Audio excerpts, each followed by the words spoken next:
There is no one else, for you are so great. You do miracles so great.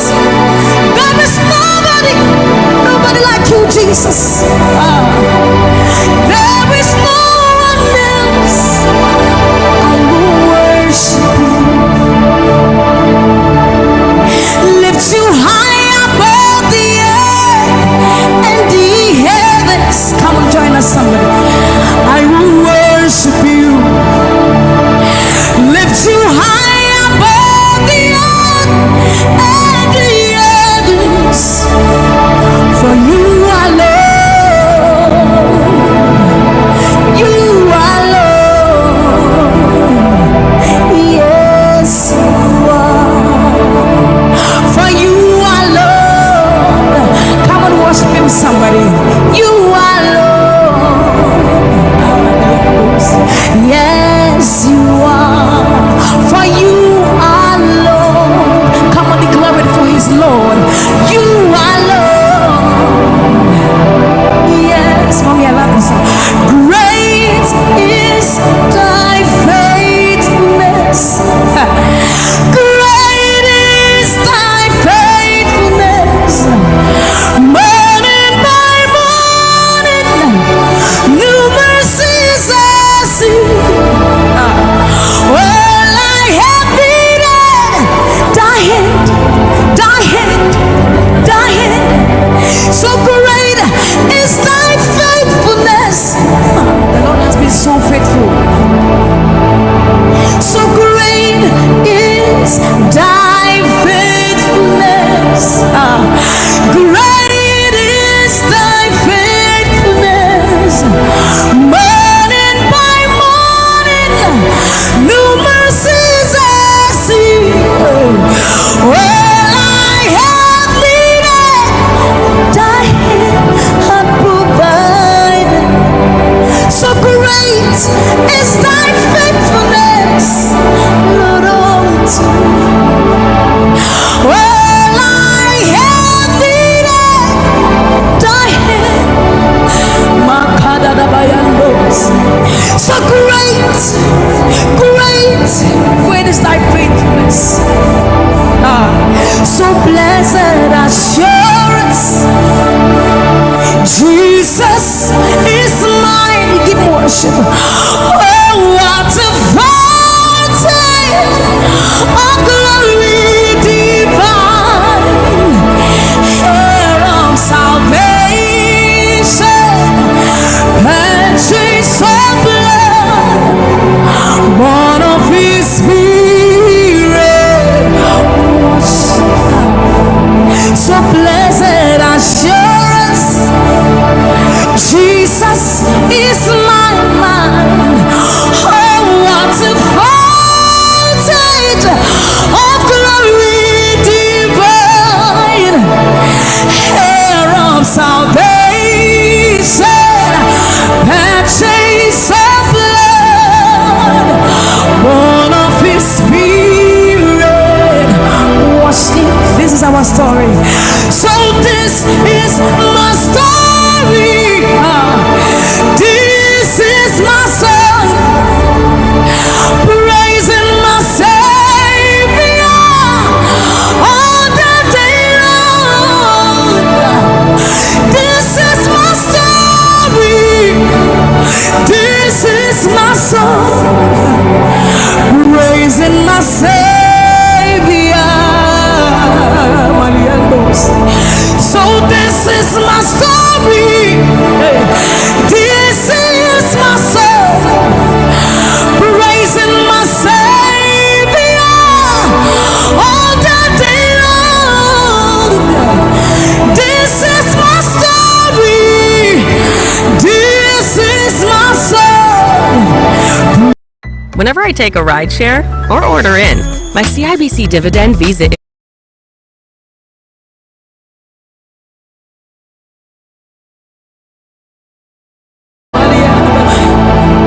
Praising my Savior all the day long. Praising my Savior.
is based on your target first, location in life, and then the resources available. These 3 things I want us to look at. So where are you now? If you are, let's say, 20 years, you want to do something, and then you have written that by the age of 40 or this, and somebody who is 12 years have written the same thing. Remember, the 12-year-old has an advantage over you. The 12-year-old has about 28 years advantage. You have only 20 years. So that child is going to gently run towards the target, but you have to run fast. Remember, if you joke, somebody overtakes you. It's a normal thing in life. If you joke, somebody will overtake you. So it determines where you are, where you're going, and your preparedness. Because where you are going, many of us know where we are going, but we don't know what it's going to take to get there. So once you understand, you have to take a personal inventory of yourself, your resources, your relationship, and then ask yourself, do I have what it takes to achieve this target? If I don't, based on where I am, and when I'm expecting to achieve this target, what do I need to do? Then it will tell you whether to go in a sprint or to go on a fast-paced, long-distance running, or to go on a steeplechase.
Hello, good afternoon, good evening, good morning, wherever you find yourself.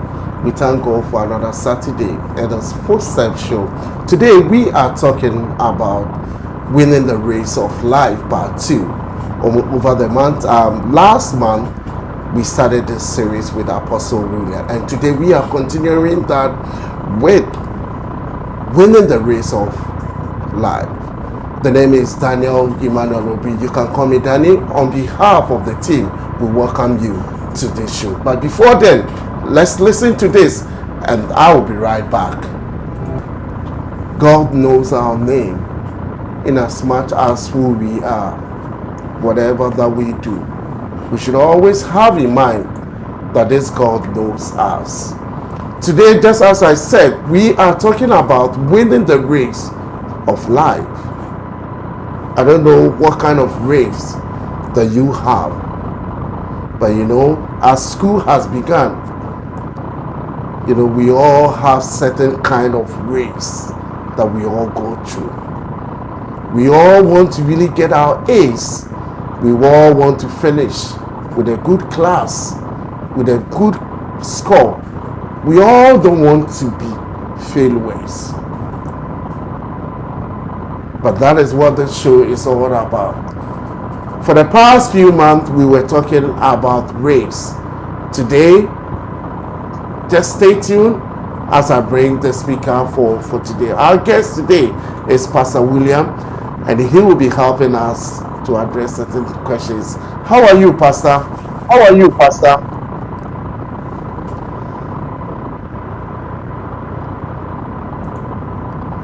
How are you? How are you?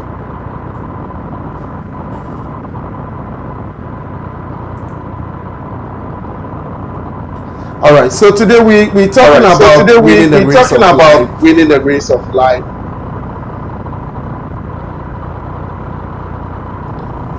Apostle, please, can you hear me? Apostle, please, can you hear me?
Yes, sorry for the technical hitch here and there.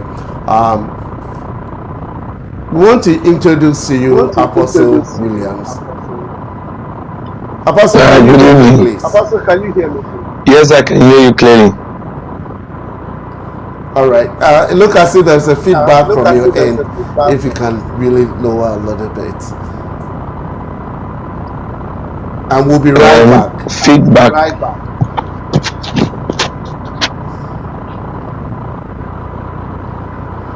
All right. So let's continue. All right. I hope you can hear me.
All right. Sorry about the technical hitch that we were having. We were having a few minutes ago. So, Apostle, we want to begin by saying that. What do you say about a tournament or a campaign in life? Well, picking it back from where we started the last time, you need to understand that the race of life are in various tournaments or various campaigns. What we mean is that before we can celebrate anyone in the field or track event, they have to start on a certain level. Many of us like to celebrate people on the international level, but everybody that is in life has to know that we have to win this tournament on various levels. We have the personal level, we have the community level, the regional or the national, then we become continental and global. And what I mean by that is that on a personal level, everyone must understand that there's a level of competition that you must beat. That competition is not against anybody, but it's against yourself. There are a lot of things in your life that compete for your time. A lot of things in your life that compete for your abilities. And there is a saying that the greatest warrior, the greatest enemy the warrior has to defeat is himself. And someone also said the greatest project you ever work on in life is on yourself. So we need to find out what things in our lives are competing against our potential, what things in our life are actually, let me use the word, distracting us from putting up our maximum, our personal excellence. And if you're able to deal with it on the personal level, then you might come to the community, because if you're looking at Usain Bolt and Johan Blake and Sherika Jackson and all these wonderful people who are celebrating right now in Burma, who has just sprung to the scene, they have to start on a personal level and fix themselves to routines and make sure they beat themselves to the routine, and until the routine became part of their life. So we need to deal with certain personal devils. I call them personal devils. It can be friends, it can be movies, it can be just wasting time, just sitting down. These are things that inhibit our exceptional abilities. And therefore, we must be able to win that tournament on a personal level. After we have been able to deal with it on a personal level, you see, with personal excellence comes notification. People begin to notice you for who you are. Then you come to what I call the community tournament. You see, a tournament, because every area or every ambition you have chosen in life has existing competition, whether you like it or not. People are there who are trying to do what they are doing. People have attempted and failed, and there is always a competition set up, whether you are aware of it or not. There's a competition, and some wish to get awarded, some will always remain, let me say, dreamers. So life in itself is a form of a tournament. So whichever aspect of life you choose, whether you want to be a singer, a footballer, a writer, a public speaker, and everything, there's an existing tournament. Annually, people are looking at who is the baddest in whatever they do, who is the next wonder in the music field, who is the next wonder in the track and field. So in whatever ambition you have chosen, you need to understand that in order to become a name to be celebrated, you must go through levels of competition. I've already spoken about the personal tournament. Now the community tournament is where in your personal excellence, society begin to notice you for who you can do, what you can do and who you can become. Now when they begin to see what you can do, then they begin to give you the space, but they're not going to give you maximum space. They'll give you the space as and when you excel, because there are others in the society trying to do the very same you're trying to do. Now let's look at Usain Bolt. I was trying to read a little about him. Before he came into Olympic Games and won, he had to win in the local championships, and he had to sustain the champion stand. He has to remain on top of the game, and everybody had to understand that this guy is not joking. And then from there he got to the regional levels, and then he was making it in the Kingston Stadium, where he ran a national race, and Jamaica said we can send this guy to the Olympic Games. When he came to the Olympic Games, he was one time 8th, one time he was 7th. He was always in the back, but the guy kept beating the game, and because on the national level he was a hero, Jamaica kept sending him, and every time he came back to the Olympic Games, he performed better. He would perform better and better in Commonwealth Games. So when he started shining on a personal level, rose to the community, where the community said we can trust you because you have built that standard, that level of excellence. And the nation said, okay, if the community can trust you so much, prove it to us. On a national platform, the guy did it. When he did it, they put him on the international stage. So life is a tournament or a campaign. You are telling people, give me the space, but you have to keep doing what you're doing for people to say, okay, here is the place. Just like a politician will have to campaign for votes, the same way everybody in life, whether you're a singer, a writer, a footballer, have to campaign. And you have to sometimes willingly and clearly register yourself into certain competitions to test your wits. On personal level, you have to test your wits, and after you're able to test your wit and you prove yourself against inhibitors, distractions, and all sorts of things, you meet other competitors in the track, you beat them to their game, and they begin to salute you, and the society will say, this guy is good. And as they begin to talk about it, you keep beating yourself every time, and at a point you'll be on the national platform. That's what I want to say briefly about the life being a tournament or a campaign. We are looking at winning the race of life. There's a campaign, there's a tournament. In actual sense, you're trying to really say that in every steps in our life, we need some people that will push us to that level that we want to really go to. So let's really do more highlight on the personal aspect of it and the community, and what kind of tournaments that you need to really embark on before you are able to win. Now I remember one of my grandmothers told me a story of a young man who loved running around. He was running across people's compound, running all over the place. And because he loved running, people would send him on errands. The young man was looking for any excuse just to run. He was becoming a nuisance at a point, but others were enjoying his services because he was running, carrying burdens on his shoulders, going up and down. Then in their village, the villages around used to organize annual fun games. And because of this guy, they had others in other places who also, like this young man, who were always running up and down. And you see, this guy was serving the community. So the community realized that this guy is a good runner.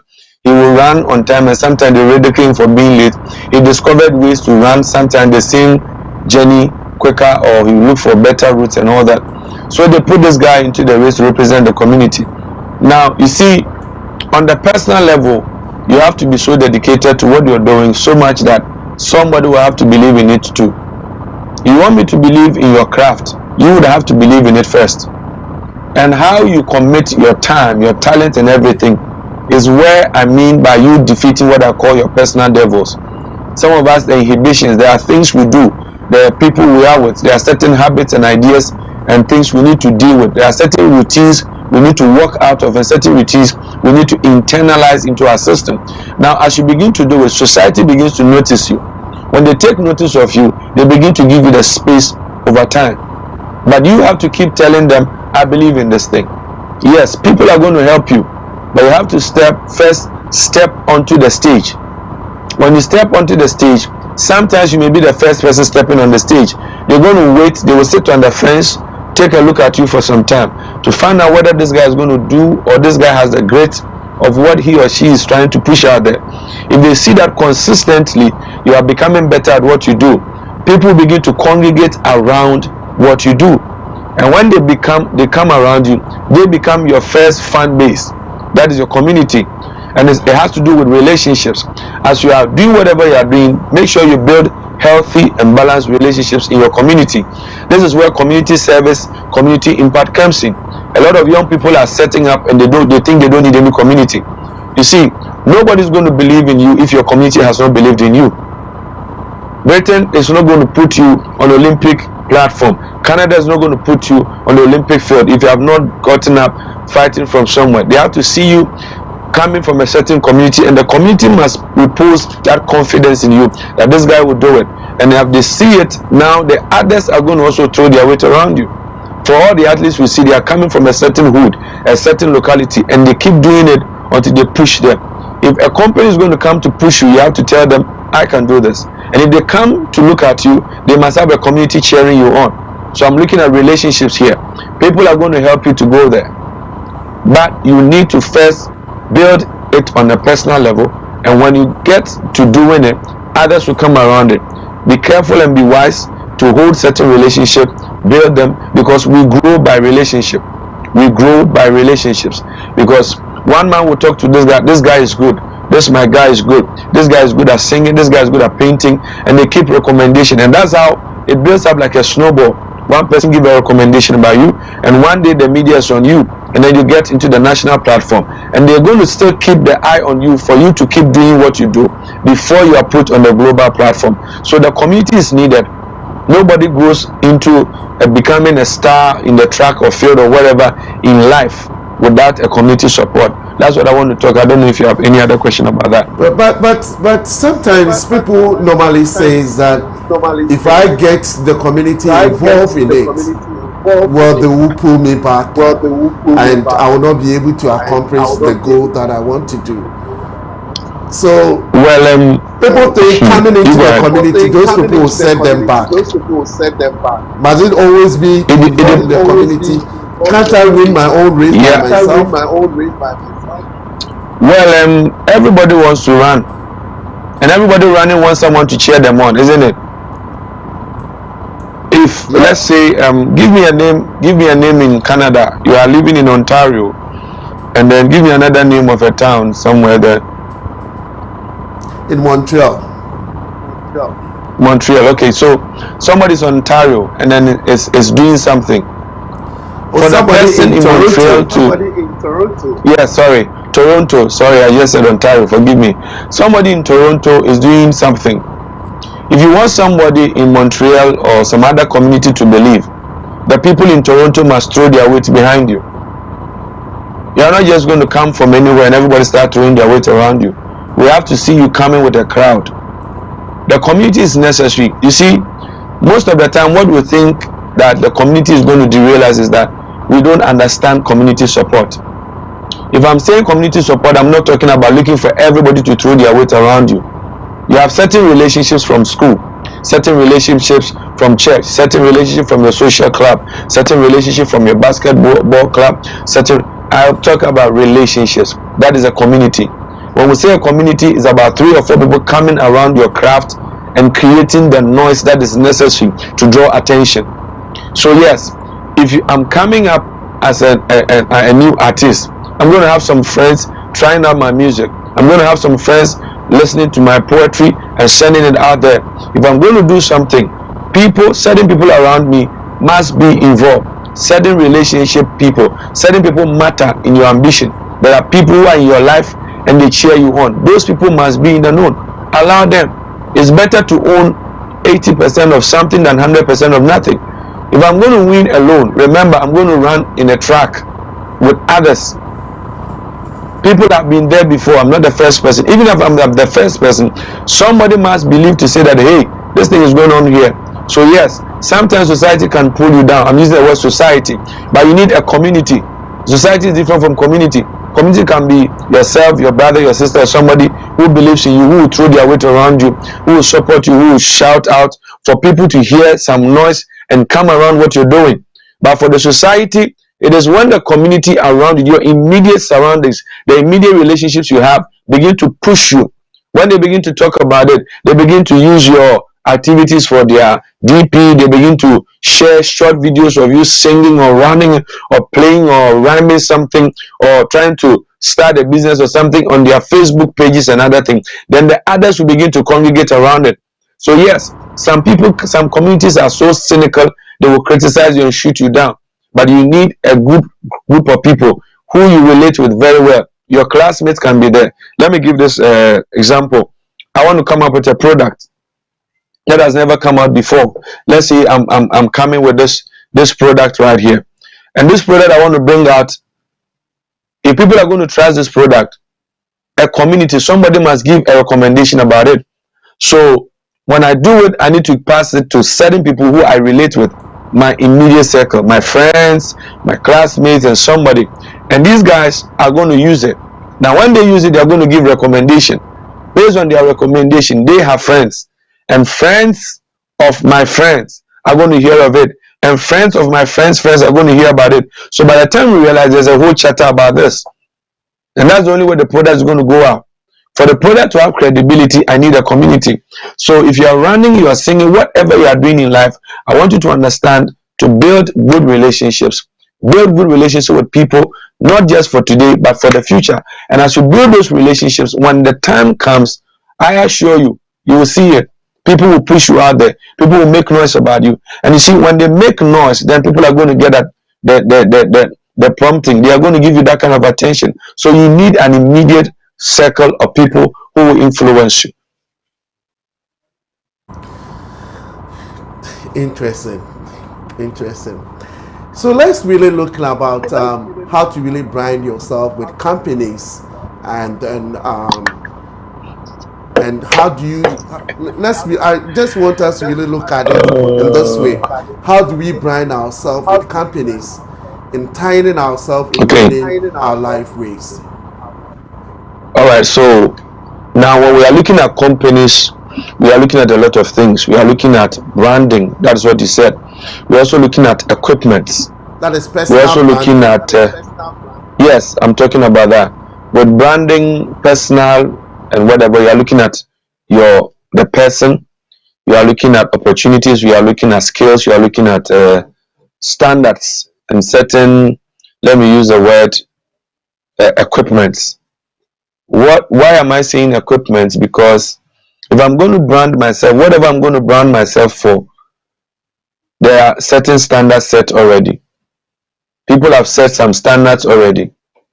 Certain records have existed already, and I'm going to brand myself. I'm not going to brand myself below. What logistics are available, or what equipments are available to me? What skills and resources do I have? Because if I'm going to brand myself, I'm not just looking at my person. Sometimes when we talk about branding, many of us are looking at just what we wear. Our let me use the word, our picture presence. But it's not just about that. The ideas, the language, everything. Because if you're going to brand yourself to represent a company, then your language, your persona, and everything should reflect what you're talking about. If you're talking to me about excellence, things around you shouldn't be shabby. So in looking at branding, personal branding, you're going to look at informing yourself. Because if you're going to put up a brand and I'm going to trust you, you're not just going to represent it, you have to talk it.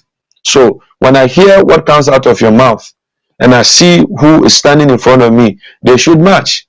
If I'm looking at who is standing in front of me and what the person is saying, and your environment is also not synchronizing with what you're talking or what you're representing, I'm also going to have a doubt. We're also looking at events. There are certain events that will give you opportunity to brand yourself. For example, as you give me as I'm here right now, is a form of a branding, and I can't just come and give you rubbish. I need to make sure that I read, I discover, I talk to people, I research into things, I find out what is working and what is not working, and make sure my explanations are simple and clear so that people are not confused. I don't just come talking big grammar, as some people will say. I don't just come throwing big words in front of you, but I have to make it as practical as possible. So if you are looking at companies, yes, there are companies that have existed already who would want to bring you on board. You have to read about them. What reports have been, what standards have those companies set? And then ask yourself, do I have the character? Do I have the determination? Do I have the energy? Do I have the drive to want to match up to this standard? For example, let me talk about Adidas, Puma, Nike, and all those brands in sports. Now you realize that when they are sponsoring a team or a person, the company's image is also at stake, as well as the person they are sponsoring. So let's say Sherika Jackson or Mboma is running, and then Puma is the kit sponsor. We are looking at company, the kit sponsor of Mboma. They are going to sponsor Mboma as long as Mboma is in shape. If Mboma is falling out of shape, they are going to look for the next shot. They are not going to keep investing in a deadbeat person. They are going to look for somebody who is giving them worth what they are investing in. So normally when we look at branding, many of us are looking at our picture persona. We're also looking at issue of routines. We are looking at meeting standards. We are looking at that excellence, keeping a certain performance going the same. We are not looking at zigzag form of performance, bringing the performance to a certain peak and sustaining, because the image of the company will come into the picture. That is what I want to talk about. And the awards that are given to those companies are going to be attached to you, because if I'm going to sponsor Mboma, or let's say Cristiano Ronaldo or somebody, and I'm looking at how much I'm going to put in and how much I'm going to get, nobody's a fool. No, it's the truth. No sponsor is going to pump money into a person's life when they know they are not going to get that kind of quality that they are going to put into. So their name is at stake. Your product quality is at stake, as well as your persona. So with personal branding, a lot has to go into it. Your information, your personality, your dressing and everything, and then what you produce, consistency, and your routines. You have to keep the routine in order to keep the brand at par. I don't know if I've explained well enough. Yes, you have, but there's so much that you've really said about this. So in doing all this, saying, how do I really train myself and also build up teamwork in order in winning a race of life? So how do I train myself and build a teamwork in achieving the goal to win the race of life? Now, today I'm actually coming to you right from my room. So you can see behind me there are books, right? It was not intentional, but I think it's just accidental that it happened. Now, what you see behind me is part of the people helping me to run the race.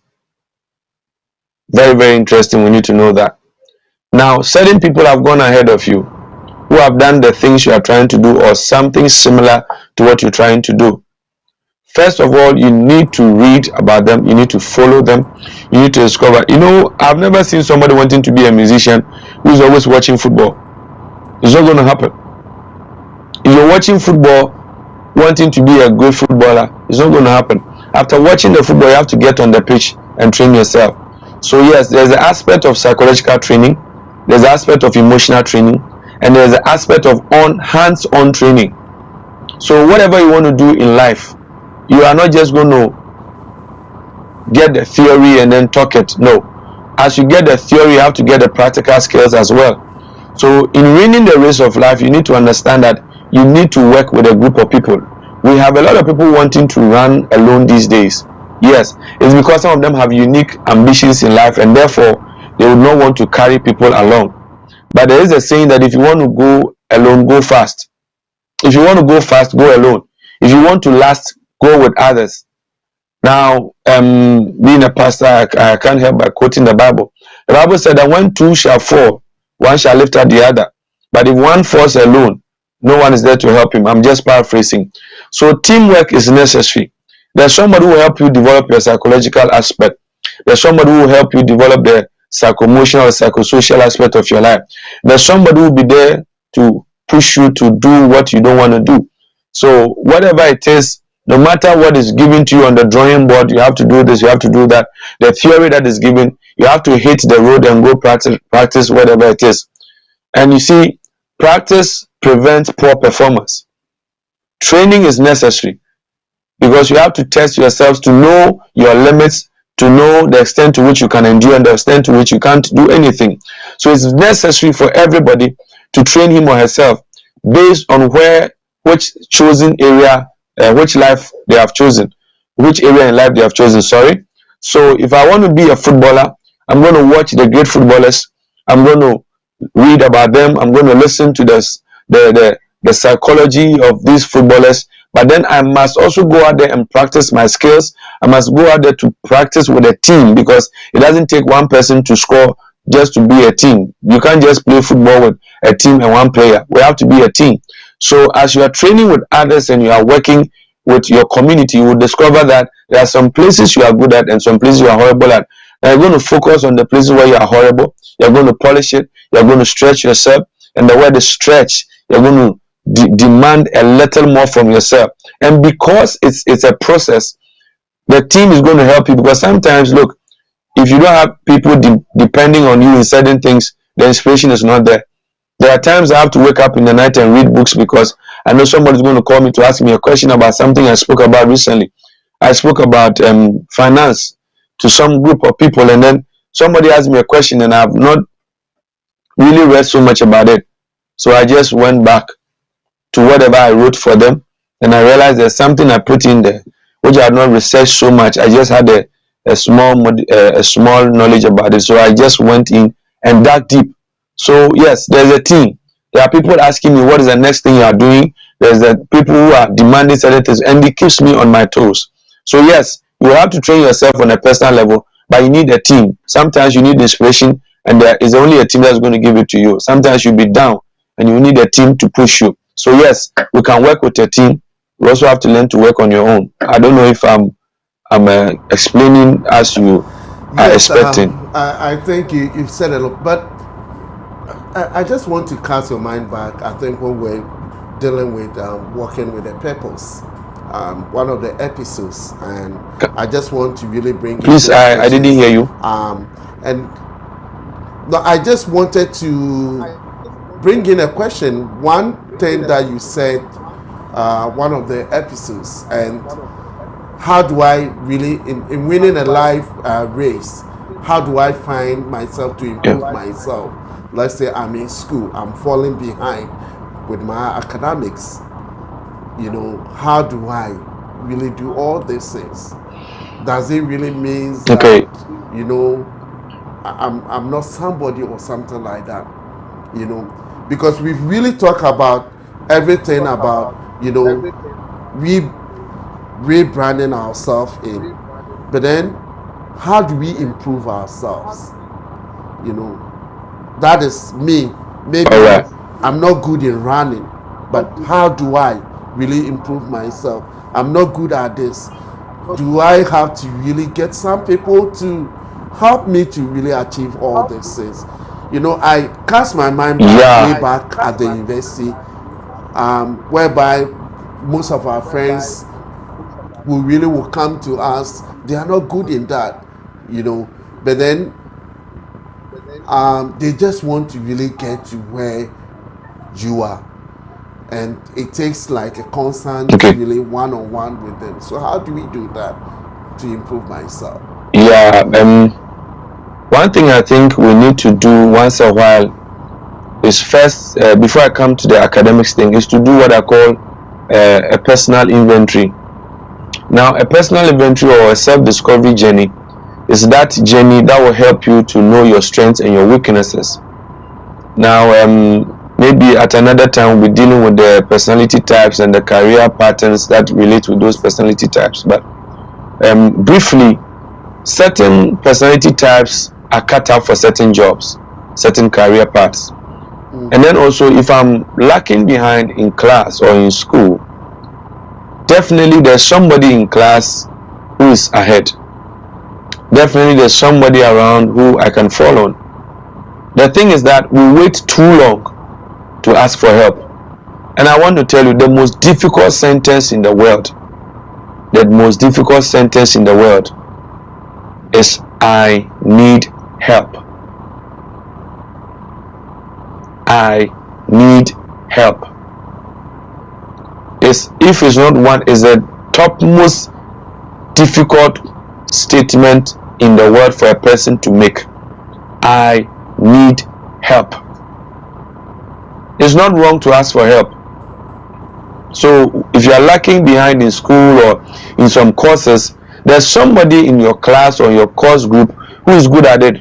Just go to the person and tell the person, Alfred, I need help here. Glenn, I need help here. Danny, I need help here. Cici, I think you are awesome in this area and I will need help. Asking for help will help. So when you're able to do that, it's going to help you. Also, you can find yourself in a study group. You can see, when you get yourself in the right company, you're able to build the right competencies. I want to say it again. When you get yourself in the right company, you are able to build the right competencies, which will make you competitive in this world. Why am I saying that? If you get yourself in a group of people who are building, who are growing, and each other is demanding growth from everybody, it's going to stretch you a little bit. And some of us, and most of us, want to be a whale in a 5-gallon tank. We want to be the one that fills the circle and everything. No. Get around some people who will stretch you. Get around some people who will challenge you. Get around some people who will demand the best out of you. And we don't like those people. If you want to get to a height in life, remember, the right company will help you build the right competencies, which will make you competitive in this corporate world. I don't know, words keep coming up. You need to understand this. So if in class I'm not doing well in math, I'm not doing well in science, I'm not doing well in information technology, there's somebody in that class who's doing well. Relationships. Remember I spoke about relationship earlier on. Go build a relationship and learn. Draw from that person and pay the price to hold that relationship alive. Because most of the relationships we have today are beneficial tomorrow. So if we are able to hold a relationship, it's going to help us. Then he also says something about people telling us that you are good at this, you are good at that, you are good. Yes, there are times we lose sight of ourselves and what we can do. Some of our friends are able to tell us who we are. There's an Akan adage in Ghana. Show me your friend and I'll show you your character. So some friends are able to reflect our inner abilities better. Are you getting me? So yes, I'm in a group of friends and they keep telling me I'm good at this and I'm not good at that. Why don't I pause and ask them, why do you say so? It's dangerous to just drop everything and listen to what somebody's saying. It's also too dumb for people to keep telling you are good at this and you keep doing something wrong. A lot of the unemployment we have is not always as a result of lack of jobs. Sometimes because we don't have passion in what we want to study. I love talking. I'm always talking. So everything I'm doing is learning so that when I open my mouth, something good will come out of my mouth. That's it. Yeah. I'm reading, I'm studying, I'm listening, attending seminars and taking courses here about life, taking courses about finance, things that help human beings. And I love dealing with people. So I'm not going to allow somebody to talk to me that you are good in something else. And when I look at myself, I'm not. So first, a personal inventory of your skills, what you can do and what you can do, a self-discovery, a journey of self-discovery, where you're able to tell who you really are and what you love to do. And then from then, put yourself in the right company relating to what you are good at. This company will help you to build the competencies that will make you competitive in this corporate world. So that's what I think we need to do in this aspect. As for the school, like I said, go back. I need help. Say it. I need help. Thank you so much, Apostle. I need help with managing my money. Thank you. Well, Apostle said a journey of self-discovery. we need to really self-discover Yeah. ourselves. We'll be right back after this break and we continue. So if you have just joined us, you are watching the Footstep Show. Please share with a friend, send your comments in, your questions and everything. Share with friends and send in your comments so that we can address them. And once we address them, somebody can learn from your comments and it will make an impact in that person's life. We'll be right back.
Well, welcome back. If you have just joined us, you are watching the Footstep Show. Today, we are talking about winning the race of life, part 2. Our guest is Apostle Williams. We've said so much.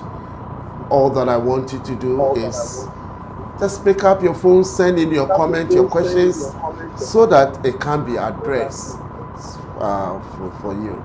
So wherever you find yourself, it's the Footstep Show. The name is Daniel Emmanuel Audrey. You can call me Danny. Apostle, so welcome back. What we say about records and then standard in this competitions? What do we say about that? Okay. Now, we need to understand that there are standards that have been set already, but we shouldn't be intimidated by them, because success has been defined and is always being redefined. The reason I'm saying that is that when they started the Olympic Games, I remember reading a little about sports. For a very long time, nobody thought that a human being could run the 4-mile radius in some minutes. Now, after the young man, I wrote his name, I've forgotten, that after the young man was able to break that 4-mile standard, high school kids and other people have been able to do it. What it means is that if somebody has been able to set a standard or a record in life, you can also do the same. You just have to try. The people you see owning the world records in history and in athletics and Ballon d'Or and all those people, they didn't just arrive at where they are. You are looking at their today. Somebody said that today is the tomorrow we dreamt about yesterday. So you are looking about their tomorrow they were dreaming about yesterday, but they worked on one thing. They were working on it at a day. So I want you to understand that yes, there are records. The world will give you awards based on what you have achieved. So the question is, what record are you going to set? Based on the record you want to set in life, then it's going to determine how you will run in life. If you have no record in life, you can live haphazardly. If you have a target and a set record, a set standard, that is what I want to get, this is what I want to be awarded, then you're going to be able to run in a certain way. So yes, we see people are having world records in Olympic Games, 100 meters. It was 9.80 something. Now it's 9.52. It's coming down. I was checking it. The thing has been coming down. Among the males, it's almost getting to 9 seconds. You realize that the standard keeps changing all the time. So whoever set the record, some of them have grown old and they are sitting there, and others have come to give better records. So in every Olympic game, there's a new world record. In every Commonwealth game, there are new records. In Olympic, in athletic and sport competitions, on the local levels, in the regional levels, always records are broken and set. So you too can go out there, step out there, break the record and set your new record. You don't need anybody's permission. You just have to get on the track and tell them you came this way. And you have to do it emphatically. Because you're going to wait for somebody to give you the permission, they are never going to give it to you. Those who got into the track were just doing what they love doing, and they did it and loved it, and by the time they finished, some of them will finish, they look at the board and they realize they've set a new record, and sometimes they are shocked. Look, you are going to shock yourself what you can do. You can shock yourself. I'm telling you, you'll be shocked what you can do if you're going to try. There's no limitation. The limitation is in your mind and in your heart. Step out there and begin to run. Step out there, begin to draw that picture. Step out there, begin to build that idea. And as you begin to do it, the new record is going to be set by you. The old records have existed for too long, and always records are being set. Go set one. Go and set one. That's it. Set a new record. Well, Apostle, you've said a lot. Setting your own record. So if you're a young guy listening to us, or a young lady listening to us, it is time for you to really set up your own record in life. Well, Apostle, there is one question in where the person is asking about this, is that, do I need a personal coach to get to guide me to set a new record? Yeah. Everybody in this life needs a coach. Everybody in this life needs a coach, and it's good you have a professional coach to push you, to manage you and build you, because sometimes you just don't know what is inside you. Sometimes you don't know what you can do until you are asked the right question. I remember one time I was there, somebody asked me a question: if you are not afraid, what will you do? And I was about to answer, then I thought to myself, afraid of what? Afraid of who? Why? Then I kept asking questions, and I went to him, and he sat me down and kept throwing my own questions back at me, and I had to answer them. When I got up from his room that day, I realized I had made a statement to myself by answering the questions the life coach was giving me. Yes, you need a life coach. All these wonderful athletes and sportsmen you see out there have managers and life coaches. You see, what a life coach does is that he helps you, he holds you accountable to your objectives and goals in life. He's professionally trained. He's committed to you to push you to fulfill your goals. He will help you to discover them. Sometimes if you don't get the desired result, he has the professional skill to help you build again. Maybe sometimes you go and everything crashes and you're like, oh, I can't do this again.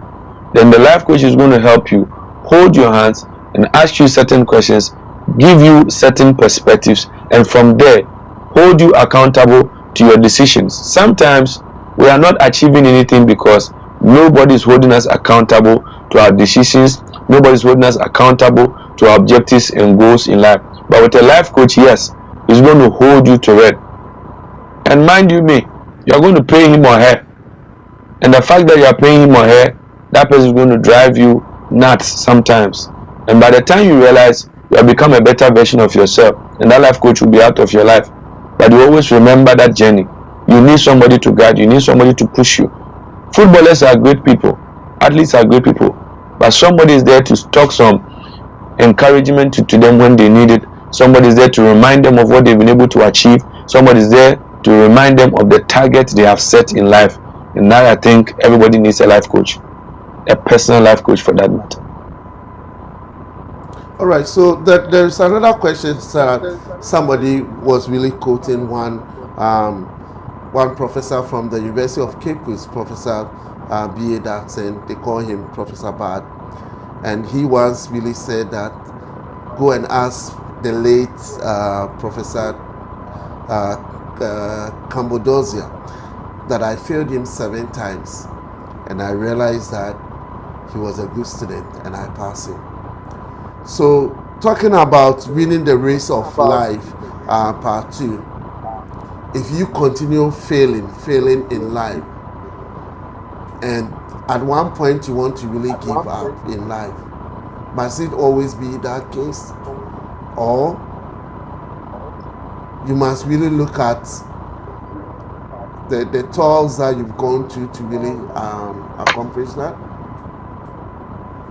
Okay, so first of all, I hate to say it this way, but many of us don't believe in what we say we believe in. Some of us say we believe in our dreams, we don't believe in it enough. Thomas Edison failed 1,000 times before he gave us a light bulb. Wow. You say you have failed if you have not learned any lesson. You say you have failed because the word fail, I want to give a different definition of fail. It's first attempts in life. F-A-I-L. First attempts in life. Sometimes, yes, people look at you and you don't look like the person producing that product.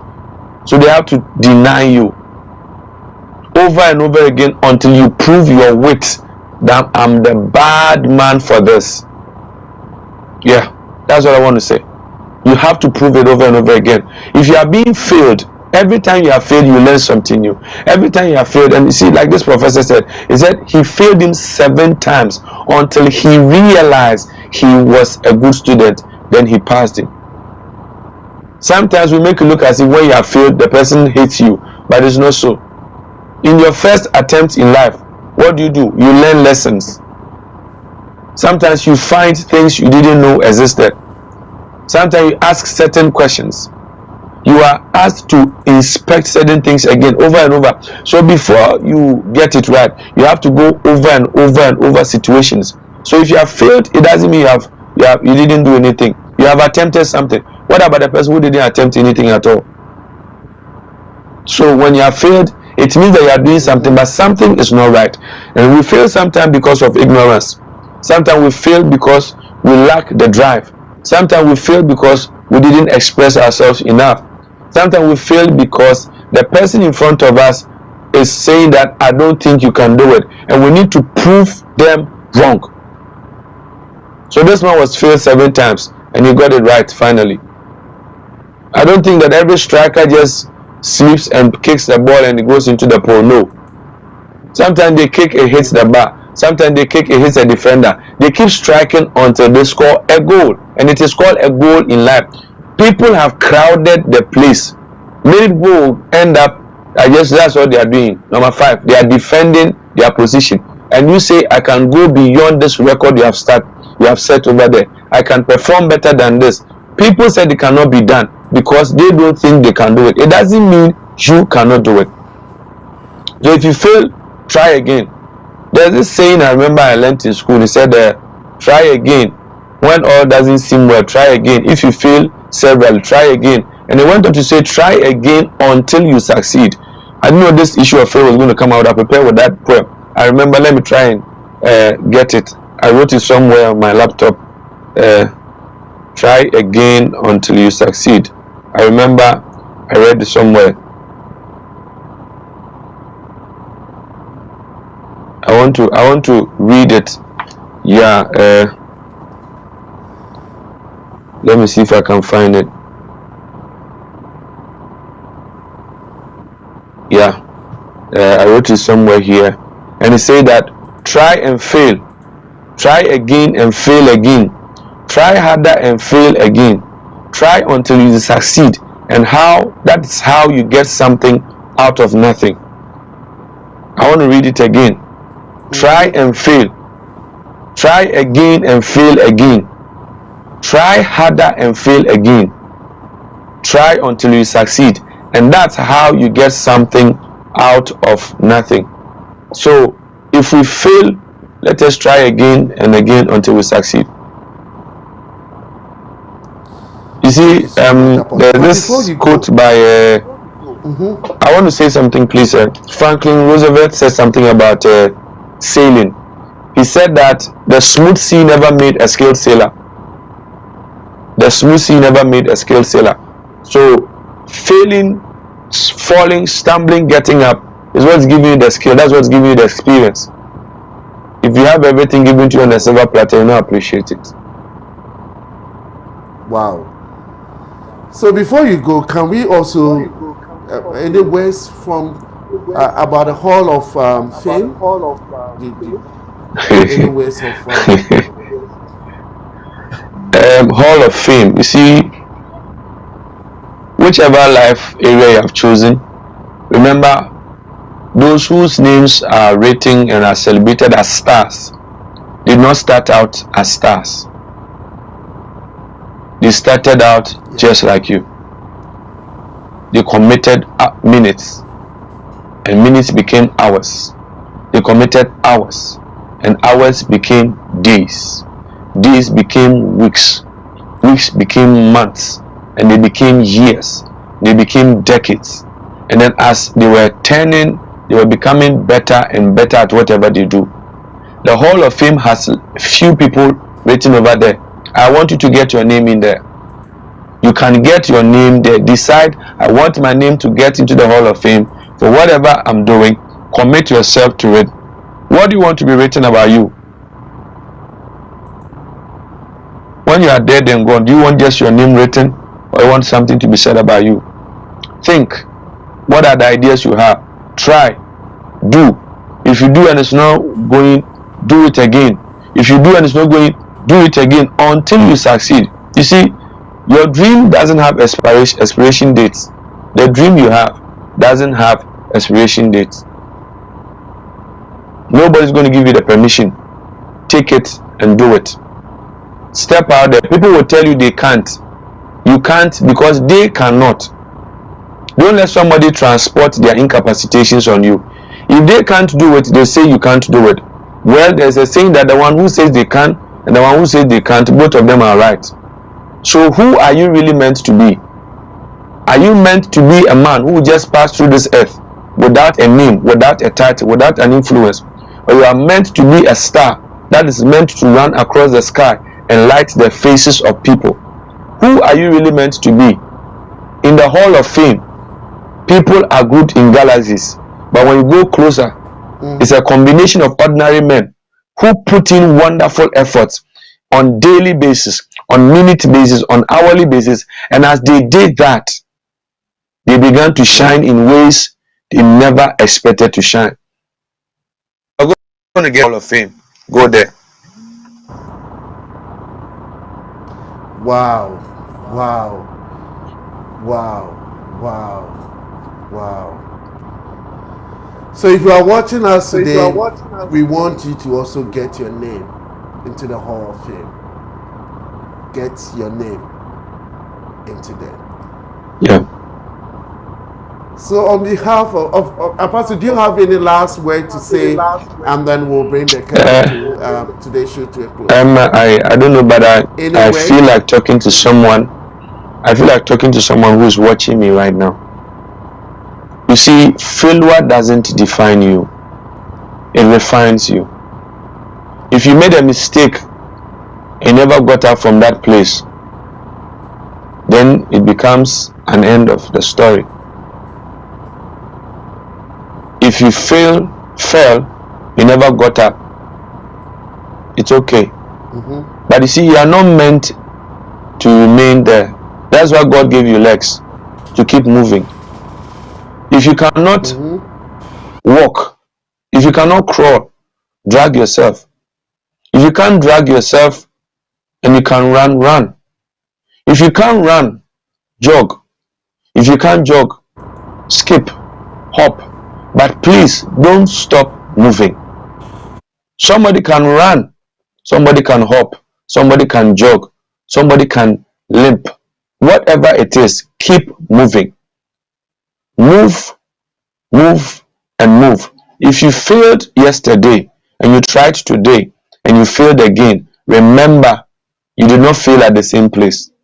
Try again, try again, try once more, try differently, try a new way. And as you begin to do, you discover more possibilities to doing the same thing. Ladies and gentlemen, the race of life is marked out for everybody. There's no start line. You have the finish line in your hand. The baton has been handed to you. Yours can be a song that you have to run with. Yours can be an artist. You can be a book author. You can be a preacher. Whoever you are, stop waiting on people to give you the mandate to become who you want to become. Step out there and start bit by bit. There's a Tanzanian proverb that says, little by little, a little becomes a lot. Little by little, a little becomes a lot. Line by line, it will become a book. Verse by verse, it can become a song. Block over block, it will become a building. Idea upon an idea, it will become an industry. So ladies and gentlemen, don't let anybody intimidate you with what they have done already. They did it at their time. It is your turn to tell the world, this is how great you are. Step out there and go and win the race of life. Remember, you run against yourself, your abilities, your skills, your resources, your time, and your space. Shalom. The Lord bless you. Thank you so much. Thank you so much, Apostle.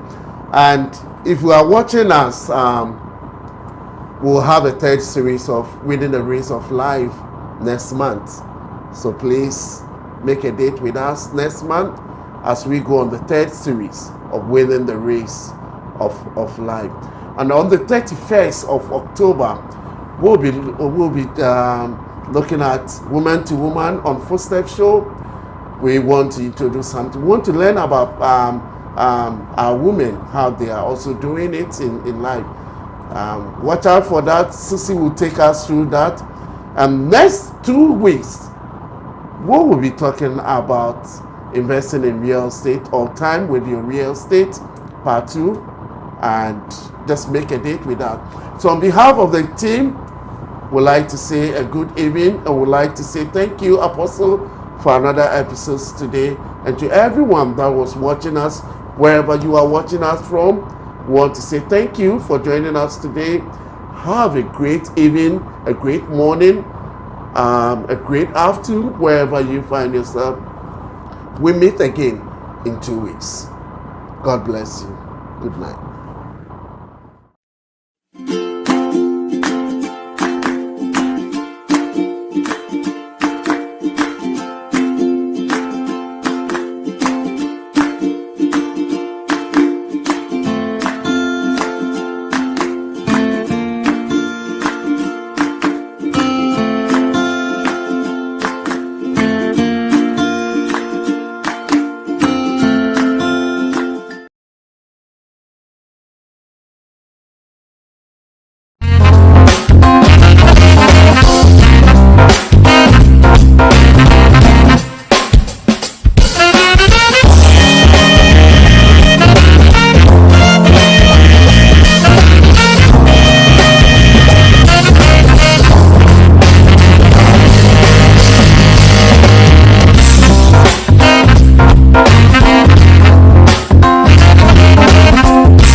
set me free. Baba, you are the living God.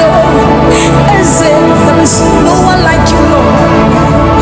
So see what you've done for me, and see how you set me free. Baba, you are the living God. Is it? When we think of your goodness, our What if I want to